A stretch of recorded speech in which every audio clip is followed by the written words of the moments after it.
What do you do when you are handed a logarithmic inequality with different bases, fractions, logarithmic constants, quadratics, and parabolas, and then told you cannot use a calculator? But this is actually the perfect challenge to sharpen your mathematical intuition. In this video, we are going to tackle a range of concepts, including a formal proof by contradiction. So first, we define our domain. Since we have a logarithm, the argument x squared minus 4x minus 11 must be strictly positive. Let's find the roots to determine the intervals for this inequality.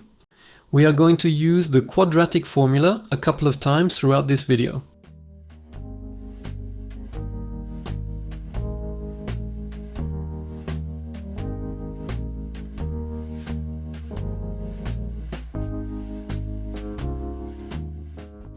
Using the formula gives us the roots 2 plus or minus the square root of 15.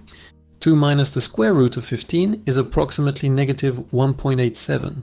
And 2 plus the square root of 15 is approximately 5.87. If we had to solve this without using a calculator, at the end of the video, when we actually compare our solution with the domain, it is not hard to estimate these values, since the square root of 15 is very close to the square root of 16, which is 4. We're looking for the parts of the parabola that are above the x-axis. This gives us the interval from negative infinity to 2 minus root 15, and then again from 2 plus root 15 to infinity. We are still not done with the domain. The denominator cannot be 0. So let us find the roots of that quadratic.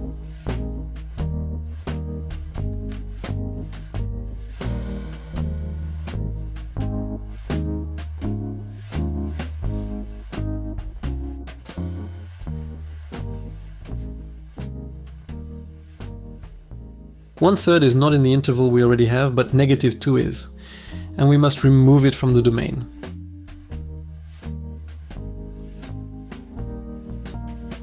We will return to this later. Let us start with the inequality itself, and first simplify the numerator. We pull the exponents, 2 and 3, out to the front.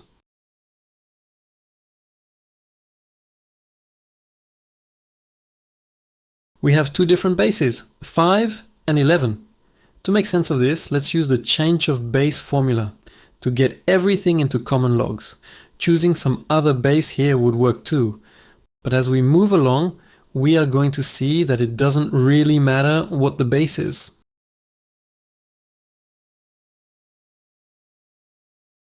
We have this log of the quadratic here that we can actually factor out.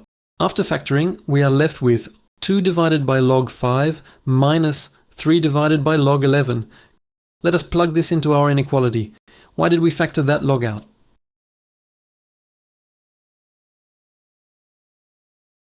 The part in the parenthesis is actually not a problem, because it is just a constant. It is some number. We treat it the same as if there were the number 15 here. If we had 15, we would divide each side by 15. So, we are dividing each side by that constant. Crucial step here. Since this is an inequality, we have to remember that when we multiply or divide inequalities by a positive number, the inequality sign stays the same. When we multiply or divide by a negative number, the inequality sign flips. So, we now ask ourselves, is our parenthesis positive or negative? Now, depending on what you can use when solving this and what kind of calculator you have, this can be easier or harder to determine. Let's continue as if you are not allowed to use a calculator at all.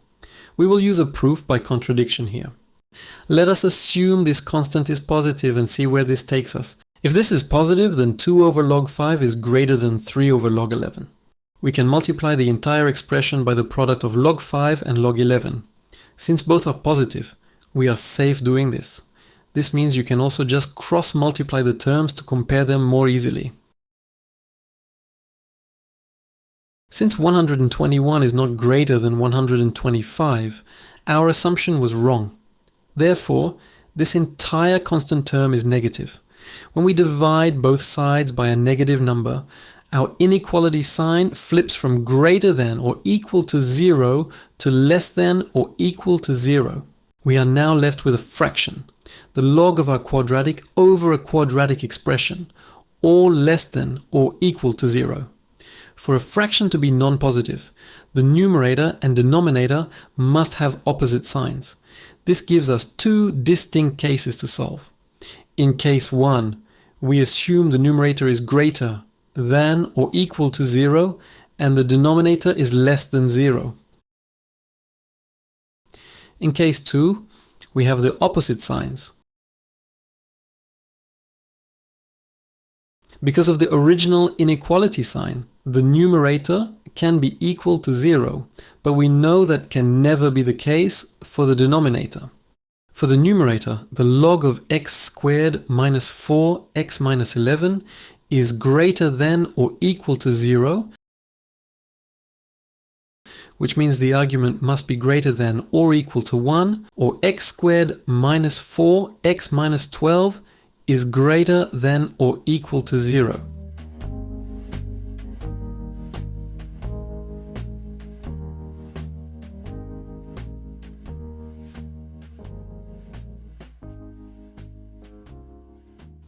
This gives us x is an element of the interval from negative infinity to negative 2, union the interval from 6 to positive infinity.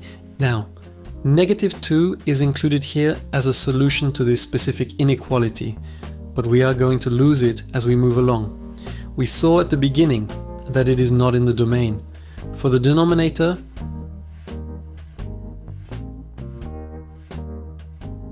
we found the roots of the quadratic before.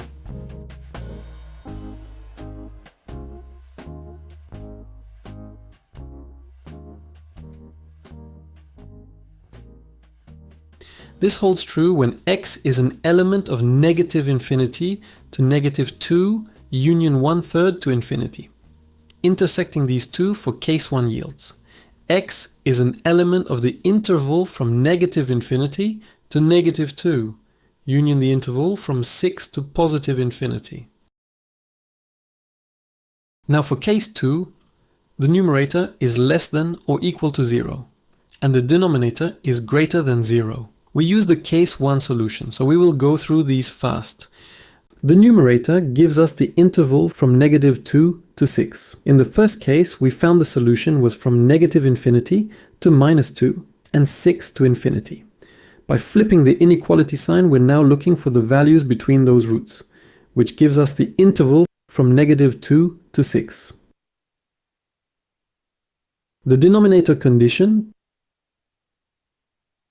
gives us the interval from negative 2 to 1/3. When we intersect these, we get the interval for case 2 from negative 2 to 1/3. However, we must check this against our original domain. To be more thorough, we can write the solutions to case 1 and case 2 first. You can skip this. It is not a must.